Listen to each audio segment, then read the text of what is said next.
All right, welcome to episode 27 of the Bullheaded Podcast. This is going to be an action-packed podcast we got coming up with P. Bush and Sue. How you guys doing? Doing all right, man. The Bears got their asses whooped, man, and they're retaining the GM and coach, man. It's we'll see how it goes. Let's hope we secure that Deshaun Watson trade. Oh man, you guys you guys can make up for the sin that you guys committed on draft night, man.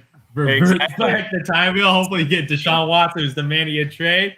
This is destiny, dude, it is destiny, man. Let's see if they get it done. But man, these games been going crazy with the NBA, especially with this trade that happened last night. Jeez. Speaking of trades, man, I tell you what, Thursday. Today was a little bit of a reckoning of what was going on from Wednesday. But talk about James Harden, Karis LeVert, a bunch of guys got moved around, shipped to different places. I wanted to get the guys' thoughts on who they think, won the trade or what they think of each team and the piece that they got. Zoo, I'm going to go ahead and start with you on this one. For me, man, I first look at what the Rockets got. You gave me up a superstar right here. He's an MVP caliber player. I would say a top 5 player. Let's see what the ass that they got. So you got multiple first-round picks, 4 first-round picks. Okay, that's nice. 4 pick swaps. So you own the Rockets. Yeah, you own the Rockets for the next 8 years, pretty much. So for the next 8 years, that pick is good. And then I see the players. Dante Exum, whatever. Carux, whatever. Victor Oladipo, an unrestricted free agent. I am so baffled why they could have got LeVert, who I think was the cheaper. Yeah, dude, he's making less than $20 million for the next 3 years. They flipped him for Oladipo, who's an unrestricted free agent, unrestricted, so he has no obligation with the Rockets after this year. And I'm looking at that. We don't know that.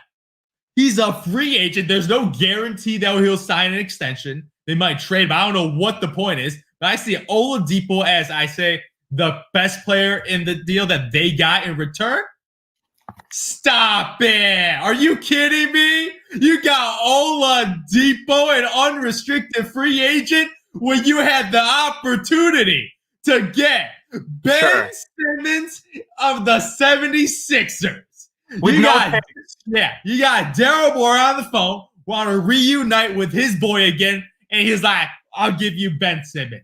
Reported, he offered Matisse Thybulle, a nice young player that plays defense, even additional draft compensation. That's pretty vague, so I'm guessing that's another first-round pick. I'm guessing 1 first-round pick, maybe a second-round pick. So that's what I'm projecting as a deal. I'm like, you get a for sure stud, a young blood at 22 years old, and you're like, I'm going to get Oladipo post-injury and a bunch of first-round picks. Are you kidding me? Like, I don't know what's going on. Because if I'm a Rockets fan, I am furious, man. I gave James Harden for a future that might take years to develop. Like, maybe in 2025, they're going to hit. Be like, the Nets going to suck in 2025. Because in the next 3 years, they will not suck. With Kevin Durant balling like the way he is. Well, let me put it to you. Zoo, were they going to win a championship with James Harden? I don't think so. Okay, then there you go. That's all that matters. You're going to either make the playoffs year in and year out and lose in the first or second round, very rarely making it to the Western Conference Finals. They did it one time, right? Great series for Harden. He does not want to be there, man. They were willing to get him out for anything. Now, I agree with you. They probably should have taken Ben Simmons. He was right on the table, man. They're like, take Ben Simmons, take Matisse Thybulle. Let's get a deal done. And they took Oladipo. Okay, but maybe they don't want to make a long-term extension for a player. That's very possible. They might want to completely rebuild. Back when you give up an MVP player? It's John Wall. I don't care. Screw John Wall. It doesn't matter. You're getting Ben Simmons, an all-NBA defensive player, a guy that can play defense. So is Oladipo. Oh, don't compare Ben Simmons to Oladipo. What? He's arguably all right. You and I can agree on this. The Rockets are one of the worst defensive teams in the league. Everyone knows that, especially on the perimeter. They obviously have issues as inside, PJ Tucker playing center, all that. We love to joke with that. But adding Oladipo automatically solidifies their perimeter defense because that's one thing that he's extremely consistent at. And I know Ben Simmons is a great defender too, and I'm not saying the Rockets made a great decision, but they did not care, and they knew that I guarantee, Zoo, that the 76ers did not want to be a part of a 4-team trade. That's probably what it came down to, and knowing that all they moving offered around. them their best trade and included Ben Simmons. That's a fact, according to my boy Shames Charania. So that was on the table.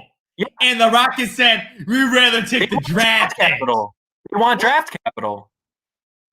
I want a stud. I want a young stud. If I'm losing a superstar. Dude. No, that's what every team should want. Do you know what? No. Do you know what the Pelicans got for Anthony Davis? They got draft capital with Brandon Ingram. That's what they got for AD. And they got he's also trading. Depot. Let's be honest. What? He's also trading with the Eastern Conference. So let's be honest, there's not as much to move around as maybe in the Western Conference. I don't know. I don't hate the Rockets for their decision. I mean, I agree. LeVert may have been solid, but then again, running him with John Wall is that could cause some bucket, man. John Wall is a point guard. Karis LeVert is a 2-guard that gets buckets, man. Karis LeVert also enjoys handling the ball. We saw him handling the ball a lot in the bubble. We saw him handling the ball a lot, which is actually why I think the Pacers got a pretty damn good player. Pacers won the deal. They flipped the guy that was pretty much there were rumors about him telling people he wants to leave the Pacers, and they flipped that guy for a guy on a 3-year deal. I'm like, wow, they got a great deal, man. Because Oladipo wasn't going to extend with them. He was like, the Nets. We can talk all day about the Nets and the Kyrie Irving situation. I mean, I call Brooklyn ego central now.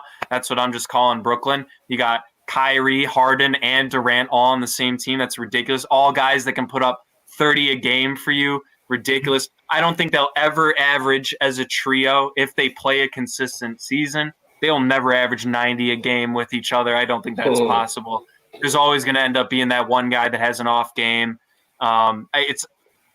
This may have been arguably the biggest mega deal since the Ray Allen, Kevin Garnett trade with the Celtics back in the day, man. I mean, this was a massive deal, but one that also shed light on what Brooklyn did, a handful of years ago when they traded all of their future for a washed-up KG and Paul Pierce, man. Yeah. I'm not saying James Harden's washed up, but they're taking a chance on the right now and giving up their entire future.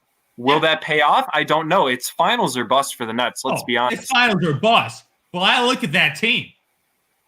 They're going to the NBA Finals in the next 2 years. They will be in an NBA Finals with that talent. Kyrie, he will play. He will play. I don't know what he's doing right now, but he will play NBA. He will play in the playoffs. And when you for his retirement, man, I think this sort of insurance policy for Kyrie Irving too, because you still got 2 superstars right now, man. Because they got KD, Harden, and Kyrie. My Lord, that's the definition of a super team. They got 3 legitimate all-stars, all-NBA guys, pretty much in their primes. Primes at the same time, because obviously, as we're seeing from Kevin Durant off an Achilles, man, this guy's defying an injury that is so horrific. 28 a game. And hasn't missed a step after missing over a year of basketball, man. Yeah. Like, it just looks like the exact same basketball player. Because right now, you got to go for it. Because in the East, wide open. Miami Heat, regression to the mean, man. They had that outlier bubble season. They're back to normal, man. They're back to normal. Like, I think the Milwaukee Bucks are the biggest competitor, but the Brooklyn Nets, they're like, the East is up for the taking, and they're going to strike at the king to see if they could get this roster against one of those LA teams. I do not believe in the 76ers. And they should have – man, I'm surprised they offered Ben Simmons up so easily, man.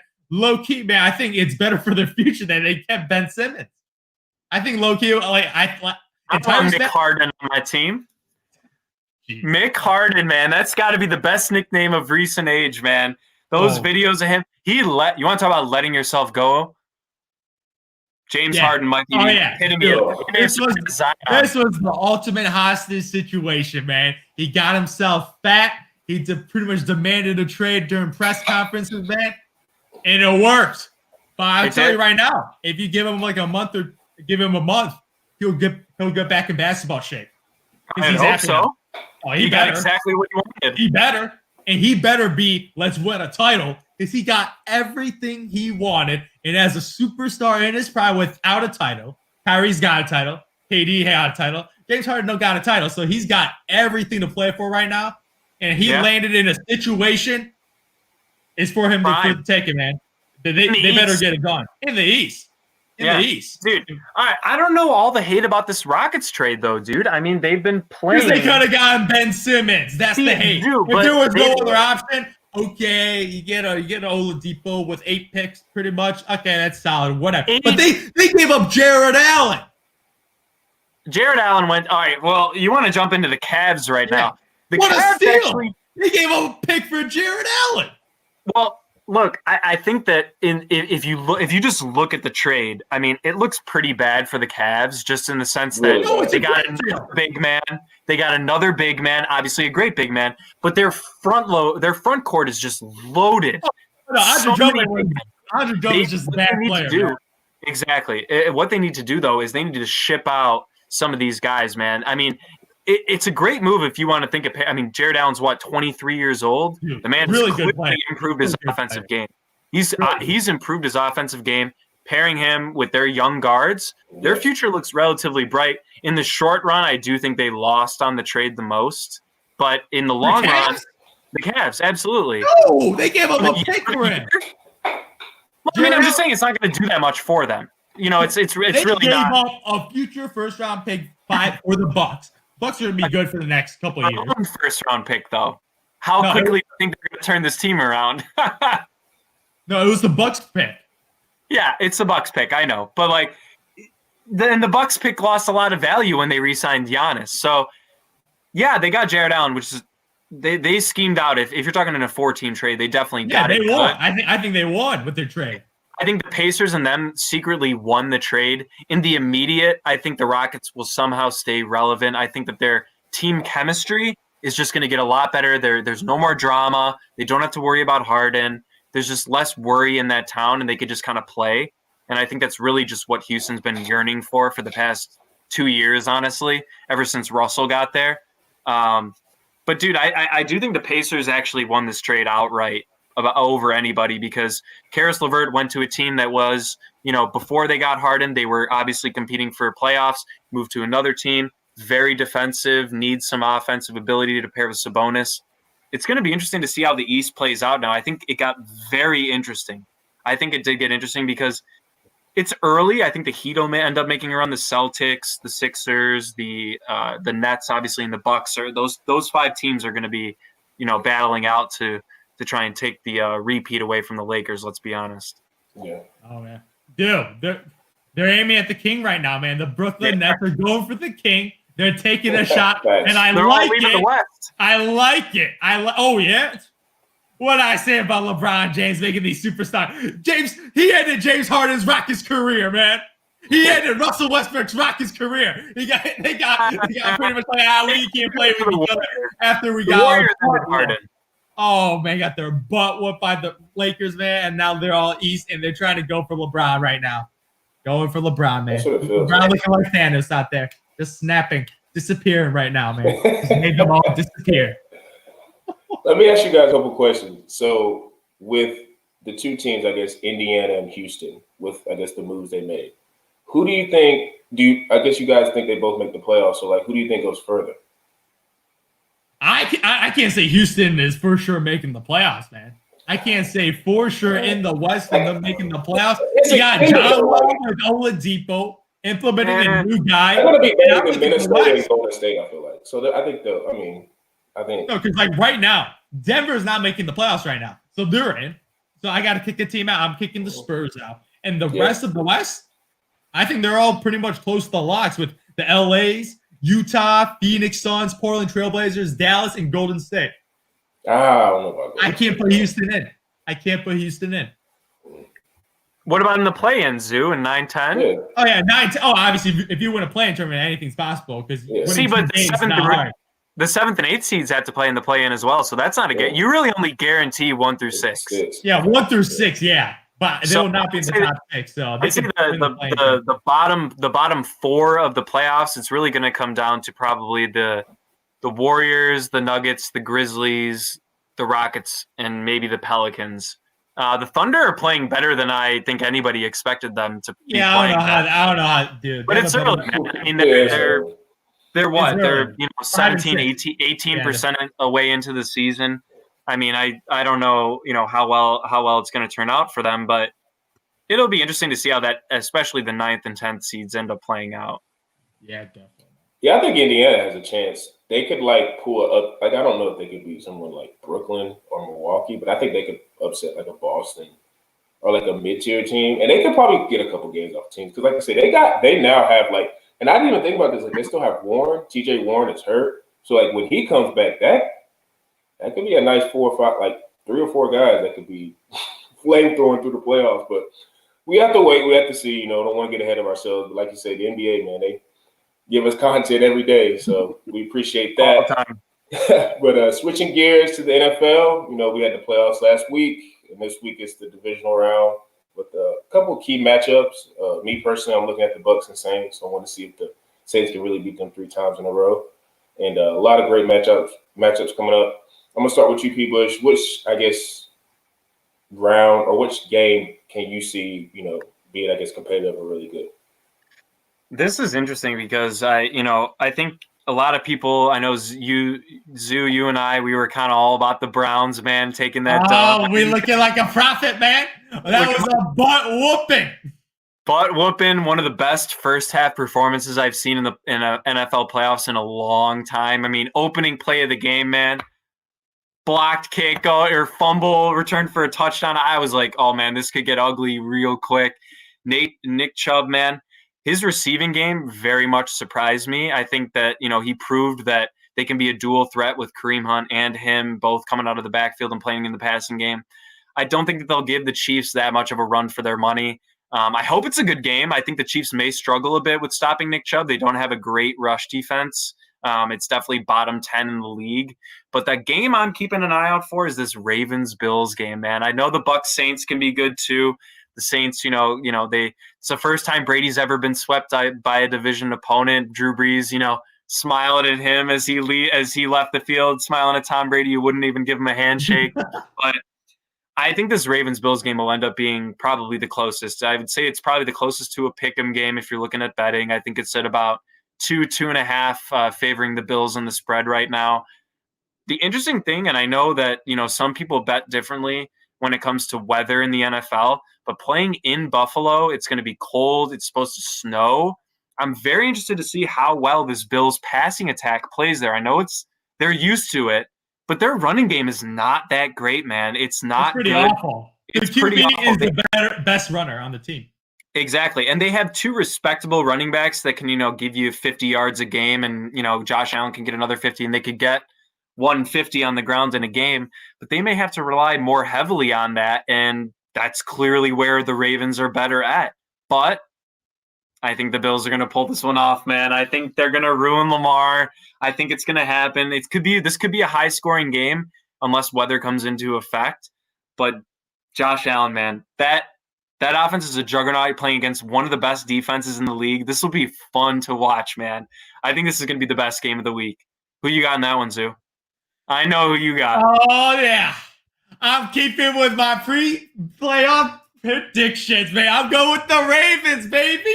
Oh, man. 6-0 off of a hot week of picking NFL games, man. 6-0. So I'm keeping everything in my bracket, man. I'm going with the Ravens over the Bills. Even though, last game, I think this game may go down on a field goal Very here. Possible. I think it's going to be that close because talent-wise, I think it's pretty similar talent-wise. Because it will need Lamar Jackson to pull off another miracle. Because that's what it did to pull off against the Colts with that one run for that one touchdown. Man, They were reeling, man. He came off with a miracle play. But he'll need to rush over 100 yards. 100 yards. Might need a touchdown. Too. I'm not a fan of his wide receiver weapon. Mark Andrews as his best pass catching weapon. It's just not that good. So he will need to be running the ball with J.K. Dobbins to win that game. And obviously, you know my love for Josh Allen, that offense. Oh, man, had a historic season with that Buffalo Bills team. Bills Mafia, man, they love this team. They should love their quarterback. They should love their future because they got one of those top 10 quarterbacks of the new generation. Yeah. So they're set up well. They're set up well right now. So that game, definitely 2.5 spread. I think that's pretty accurate right now. Yeah. But, man, also, man, this might be a potential upset alert. I picked the Packers, but I'm scared. I'm scared of the Rams, man. I told you about that defense, man. They made Russell Wilson look like a scrub out there, man. I was like, what is going on? You got DK Metcalf and Tyler Lockett, and Russell Wilson just looking average, looking mediocre. It's Jalen Ramsey for you. Yeah, Jalen Ramsey, that pass rush getting to the QB.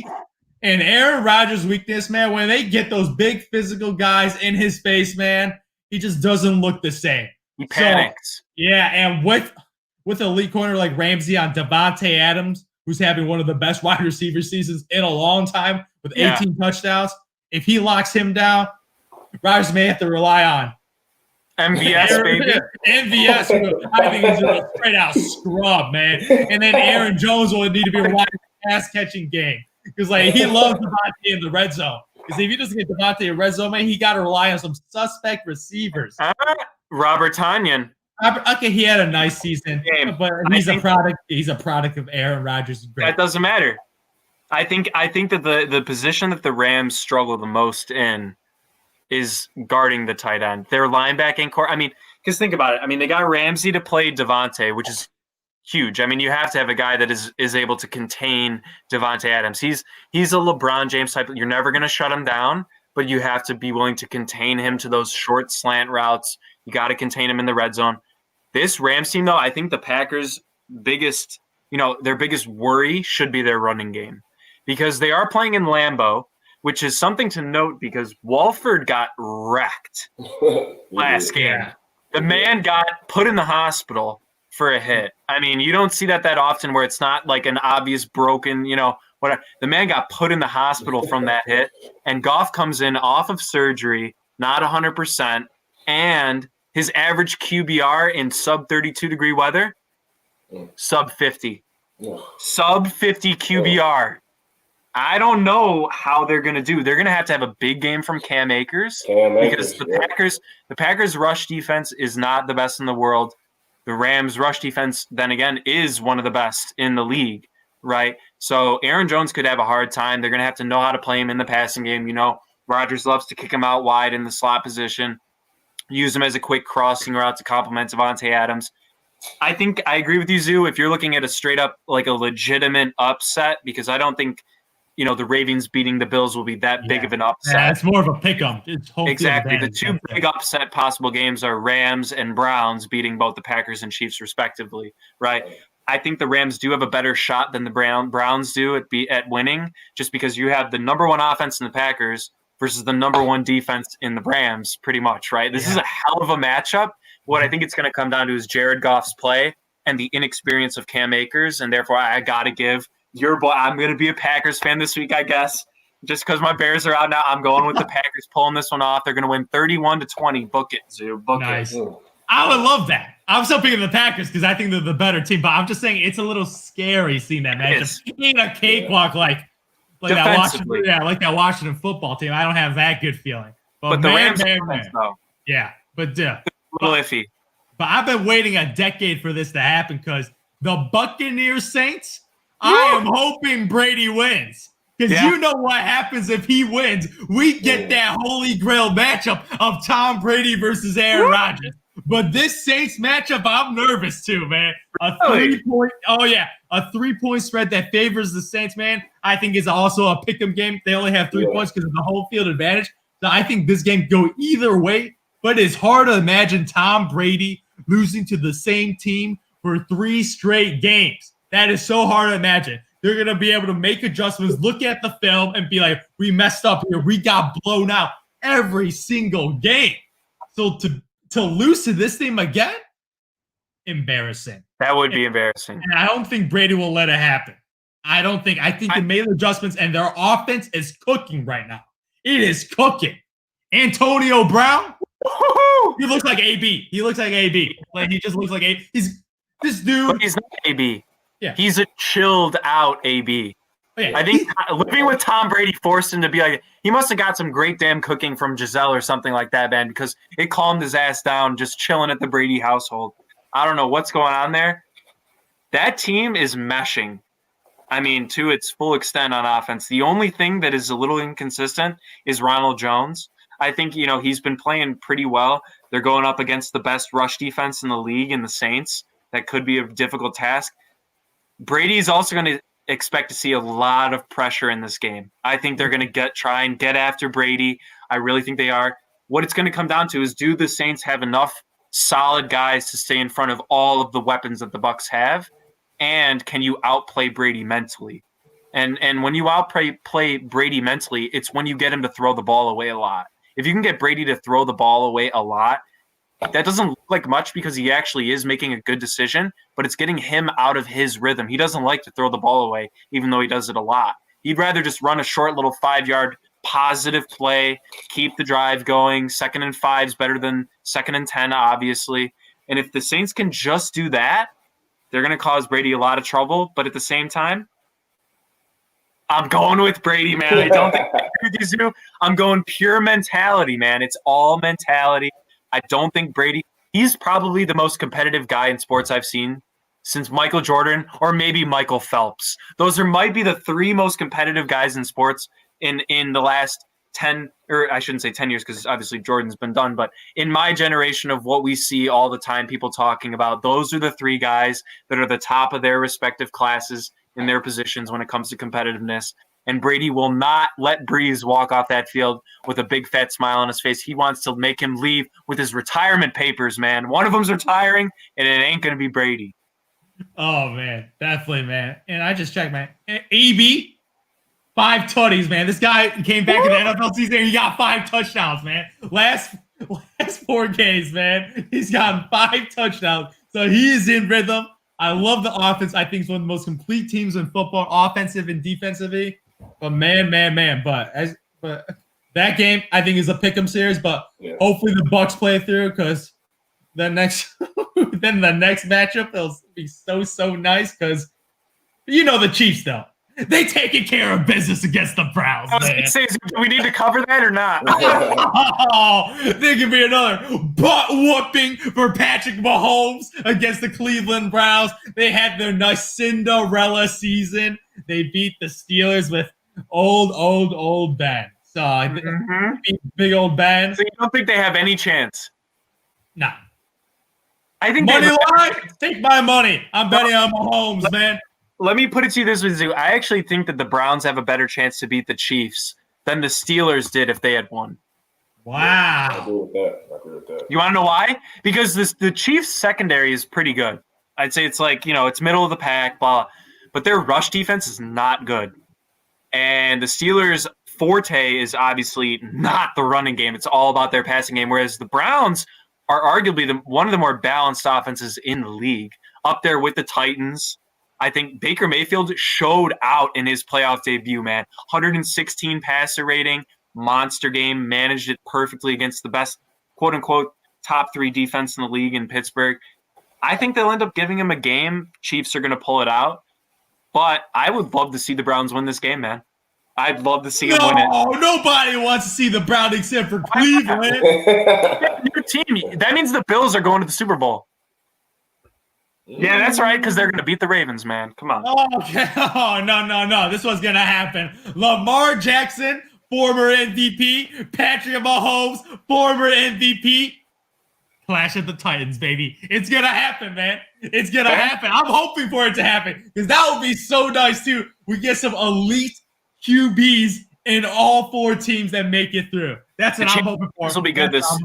The championship games are going to be good this year, no matter who gets in. Let's be honest. Even if the Browns get in, they're going to have to play either a division rival in the Ravens or the best, arguably one of the best offenses in the Bills. Chiefs win. Obviously, it's going to be a great matchup either way.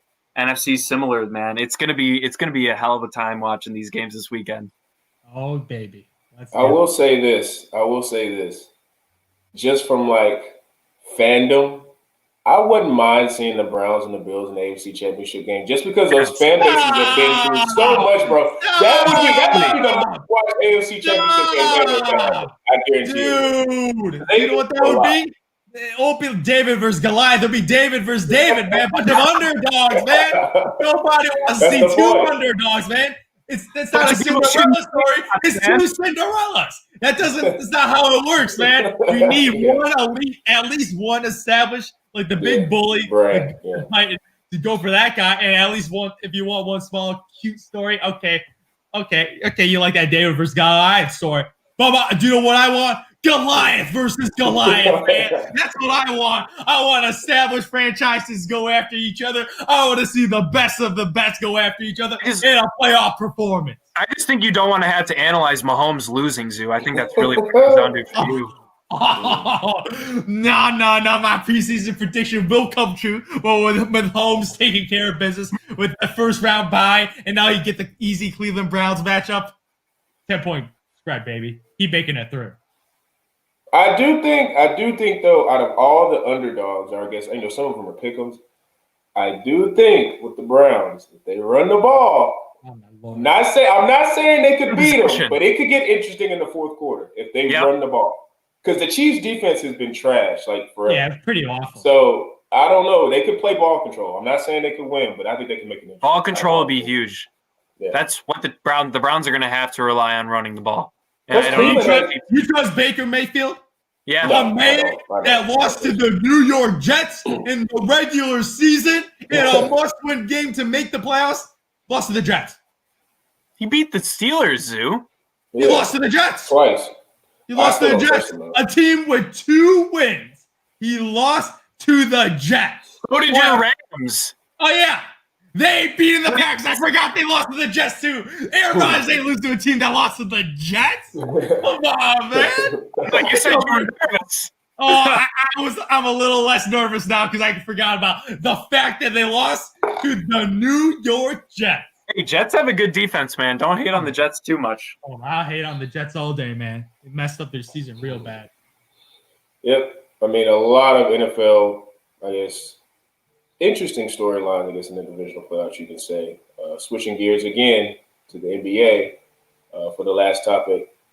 There's been a lot of good play. A lot of people, I feel like every year say, oh, this draft's not as deep. We don't know who's going to be whatever. But I feel like this year's class of draft prospects in the NBA are doing pretty well. I guess you could say through the top 10, not everybody's been performing to what you think they would perform to, but they're not. I don't feel like there's going to be any busts. So, just me personally, I don't like his shot. I hate how he shoots it, but Halliburton's been really nice to watch. I feel like he's a really complete player. Williams, of course, you guys, I think he's going to ascend pretty fast. He looks like he just needs more game time. As soon as he gets more reps, he's going to just start killing. And, LaMelo and a bunch of guys. But I want to ask the guys on this last topic who they think or who they've been impressed with in the rookie class. And P. Bush, you can go with this one. Ooh, all right. You stole the 2 guys right out of my mouth, Sean. Halliburton, the one thing that stood out for me with him has been that 60% of his shots have been from 3, and he's making 50% of them, man. That's ridiculous. It's ridiculous. I don't care how bad it looks. If it goes in, man, it goes in, and I can't hit him for that. He's on a team with a lot of young stars, De'Aaron Fox, Marvin Bagley Jr. has actually, gotten a lot of hate, over the past. Deserves the hate, man. What? He deserves it, man. He's the Darko of the Luka draft. He is the Darko of the Luka draft. You're not wrong there. But look, they have some bright talent. I mean, obviously they're still growing in arguably, one of the toughest conferences, in NBA history. I mean, this current Western Conference, obviously, with Harden being traded is a little different, but it's very stacked. Kings don't really have a chance in the next year or two. But we'll see what their future looks like. But Patrick Williams, man, I got to shout out the LeBron post-game conference, man, talking that he's got a little Kawhi in him here and there, the Kawhi hands, the Kawhi length. The man was a 6th man out of Florida State. A lot of people thought that, he wasn't that experienced, didn't have much playing time. But I do agree with Sean a lot. I think once he gets more reps, it gets put into situations where he's against some of the best players in the league. He doesn't talk. He lets his game show for him, man. You heard LeBron. He goes, the kid did not say one word to me the entire time. He just played me, showed me what he had. And he goes, once he develops a couple things here and there, man, he could be a solid player in this league. But look, man, I know LaMelo's been getting all the House of Highlights, Sports Center clips.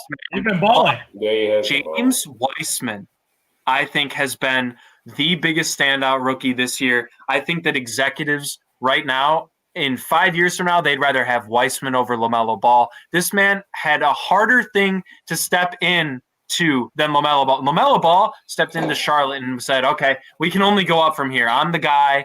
I'm the main dude everyone's caring about. Wiseman had to step into a team that is arguably one of the most experienced teams in the NBA currently, and if not ever. And he's been expected to come in, be a starter, do his thing, along with some future Hall of Famers, man. And the guy's averaging almost 2 blocks a game, 11 points, 7 rebounds. He has stepped up majorly, and I have to give him a lot of credit for that because only playing 3-4 games in college, man, that was a big risk for the Warriors, and it's damn near paying off immediately. I give you that. He looks good. I thought he was gonna be an average. He looks a little better than an average center. I give you that. He got a little more guard skills than Wendell. Oh yeah, Wendell Carter and that dude. I'm so over that dude. But my man, Patrick Williams, man. He is my second favorite Chicago Bull behind my favorite player, Zach LaVine, who's looking like a superstar right now. But Patrick Williams. Oh, man, baby Kawhi. The rumors were true, man. The comps were accurate, man. The pull-up mid-range is so Kawhi. The little jump hook that looks like it, so Kawhi, man. He looks huge on the court. Like, he's 6'8", and he's, like, built big. Like, when he gets a rebound, and he's lanky. Huge out there. I'm like, this dude's 18 years young. I'm like, have mercy. As a small forward, he's ahead of Kawhi Leonard at this age. He's ahead of Jimmy Butler at this age. I said the guy's averaging 10 points, starting for a Bulls roster that's actually, they're pretty good on offense. Defense, they're a train wreck. But offensively, he fits. He plays off the ball while he's patient. He's never rushed. Like, I see a lot of young guys trying to rush their shot. The pacing is off. But this man, in the flow of the offense, catch and shoot, open three. 45% from three right now. 45%. 85 from the free throw line. So this guy is a shooter, man. And I got a shooter that's 6'8", that plays defense.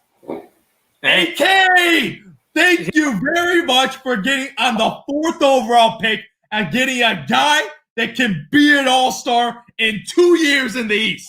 I agree. Said in 2 years, he can be an all-star. Yeah, I mean, Zoo, if you look at Kawhi Leonard's stats and you compare him to Patrick Williams right now, what Patrick Williams is doing is about Kawhi's second year, and he was 21 at that point. Oh, so I know.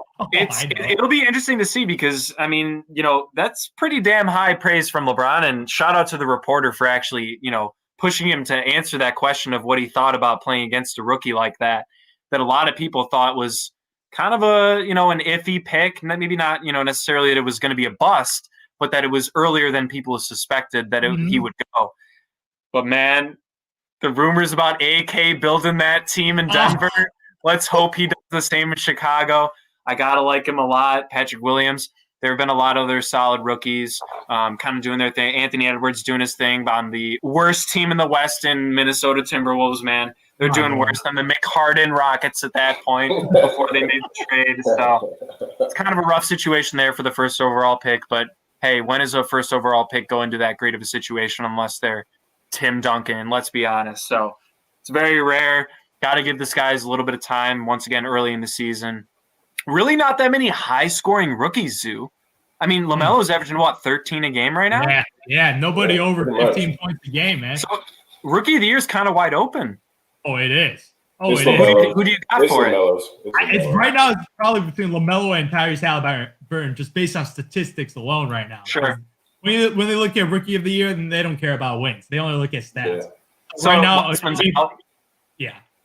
going to be averaging like 10 and 5. So that ain't winning Rookie of the Year. 10 and 7. Okay. LaMelo Ball, he looking nice, man. He looking like he is an amazing rebounder. He's leading the team. He's leading their team. That's incredible because he's 19 years old. He just has a knack of getting rebounds at the point guard position and starting the fast break. Man, guy said he played 21. And that's why he's such a good rebounder, man. That is hilarious, man. This guy's just a true baller, man. Loves the game and has developed an ability to get the ball, and that is super impressive because he's looking like what Lonzo Ball was supposed to be. True. And it's funny you said 21s because when you think about it, they probably didn't grow up playing one-on-one that often. They had to run trios, man. So they had to run that three-way 21 game all the time, and he had to work on his rebounding as the youngest brother. So true, man. So true. That's actually underrated. Like 7 rebounds, 6-7 point guard. Impressive, man. Impressive. And another quick shout-out, he's leading the team in PER.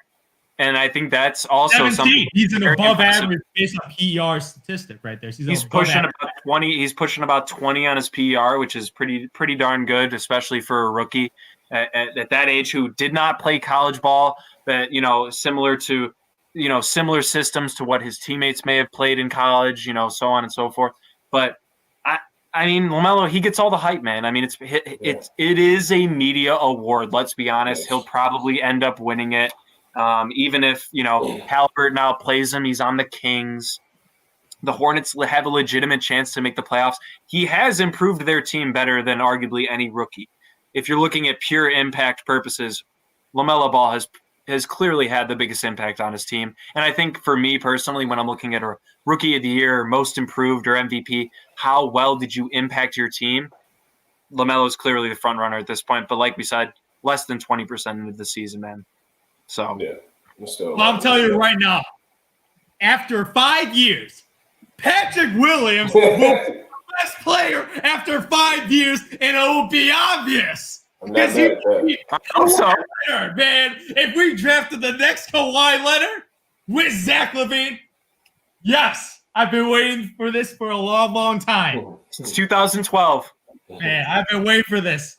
We might have a potential all-star duo. A young all-star duo on our side of the Chicago Bulls. Bulls Nation is looking real pretty right now. It's looking real pretty. It is looking real good. Not gonna lie about that. Another thing with LaMelo, when I was watching him play against Lonzo, that I think it was like a Friday night or a Thursday night, one of those nights, you could just tell, like with LaMelo, like he kind of has like this carefree like attitude when he's playing.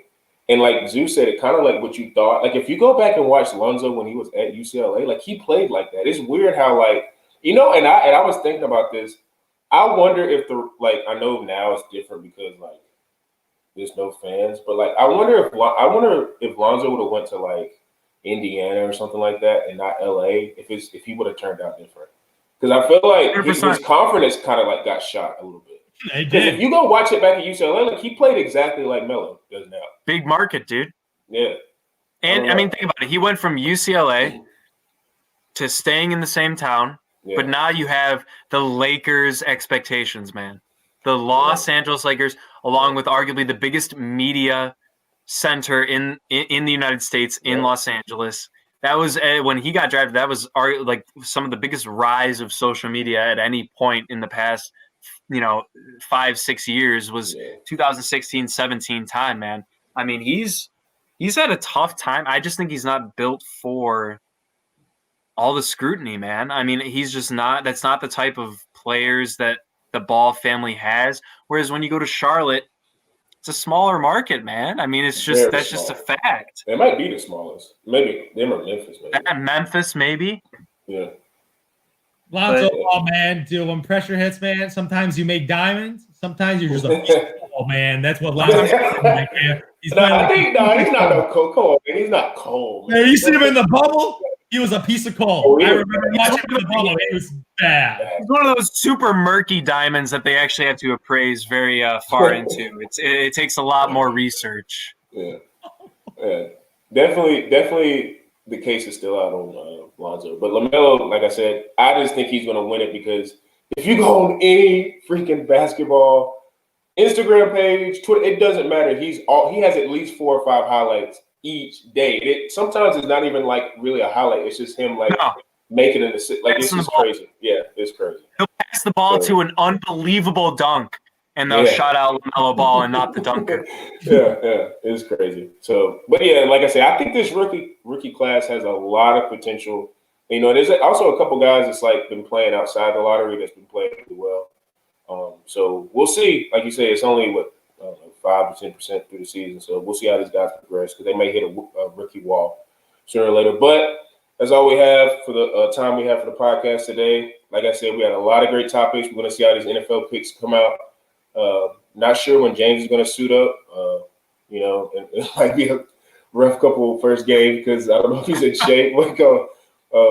People call him, what do you call him? McHarden, dude. Yeah, with McHarden. But, you know, like I said, make sure you guys follow us at bullhead_pod. Posting content daily with NBA, NFL. I always have something cooking up. Make sure you guys follow us on Apple, Spotify, Google Play. Trying to see if I can get the RSS feeds for SoundCloud so we can get on there because I know a lot of you guys are on SoundCloud. And as usual, for me, P. Bush and Zoo, we out.